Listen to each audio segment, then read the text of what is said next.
Yung history nito, bigla na lang namatayan tapos sa tinowing dito. Yan. So ayaw talaga. So kaya ngayon titingnan natin.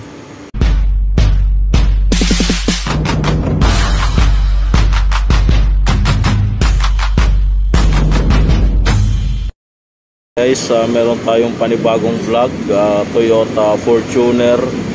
So D4D 2014 model. So ayaw tumuloy. Yan. So kahit anong redondo, so ayaw.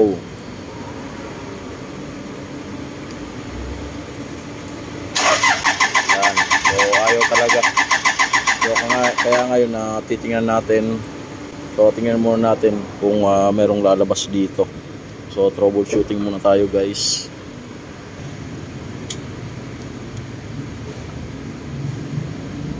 Yan. So kailangan natin na i-pump.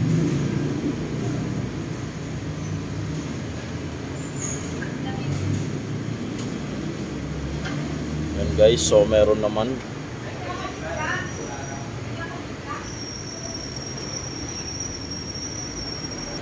So kaya ngayon dito titingnan natin dito sa pressure pump. Yan. So tinanggal na natin to. Yan, guys. So tinanggal na natin to kung meron bang sisirit dito.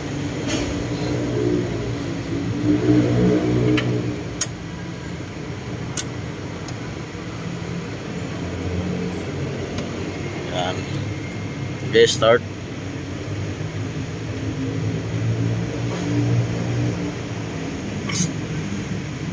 So titingnan natin kung meron.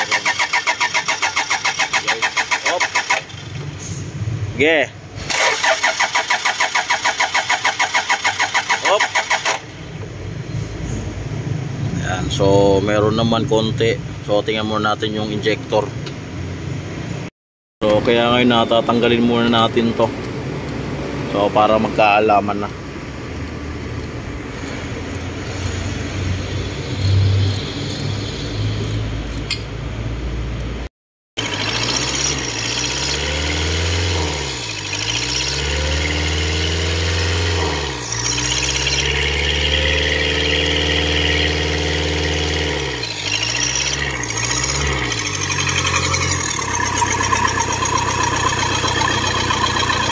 Umaandar siya pagka kinakatihan o pagka nilalagyan ng cleaner dito. Guys, umandar nung nilagyan ng cleaner. So patayin natin, susubukan natin i-start ulit. Yan, start. So nagtuloy-tuloy na.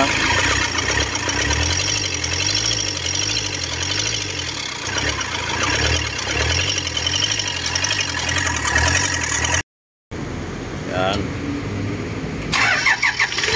Okay, guys, so nagtuloy-tuloy na siya. So pero magpapalit pa rin tayo ng suction valve. Yan. Tapos titingnan rin natin yung turbo, yung BGT dahil nag-low power daw.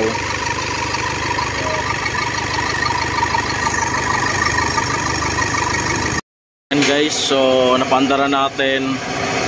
So kaso yung history nito, bigla na lang namatayan tapos tinowing dito.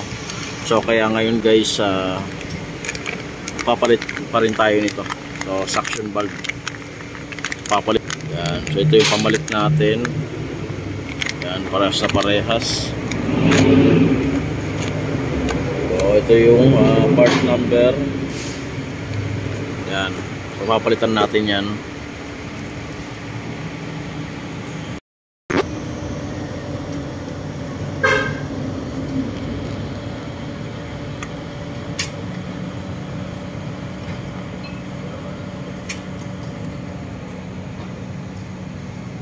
So merong dalawang alin yan.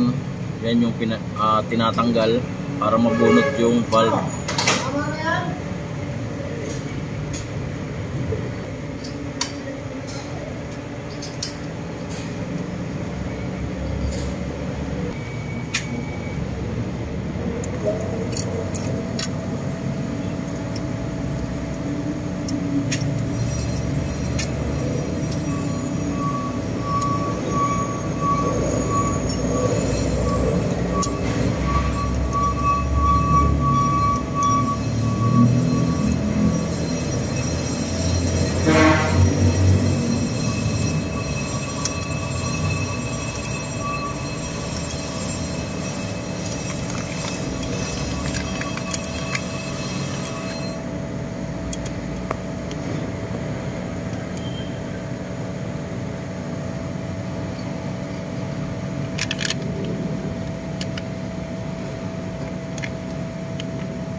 Saan tunay?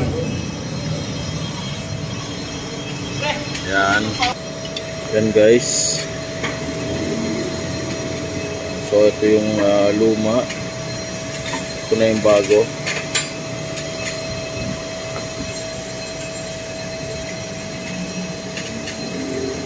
Yan. So ito na ikakabit. So merong kasamang yan, o-ring.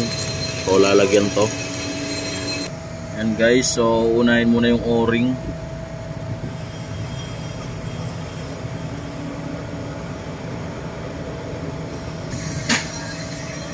May grasa na? Yan.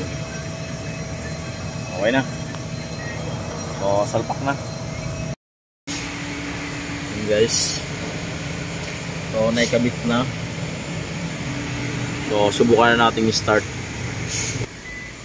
Yan.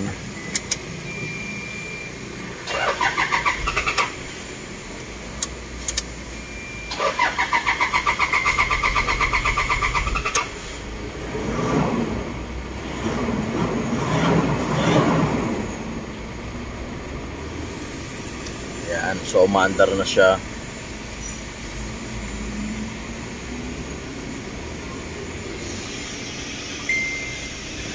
So ito guys, napagana pa rin natin yung lumang suction valve. Pero nagpalit pa rin ako dahil so may minsan may problema na yung mga ganon. So pagka uminit na yung valve na yon, minsan bigla na lang hindi gagana. Kaya ititirik na sa daan yung sasakyan. So kaya ngayon palitan ko na ng bago para mawala na yung problema niya. Yan.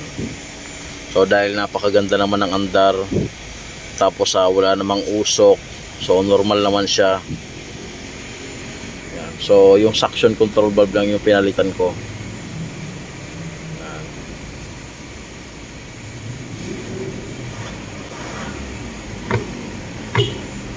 Tapos yan guys, so okay na. So like, subscribe to my channel, NNB Mechanics Vlog. Thank you.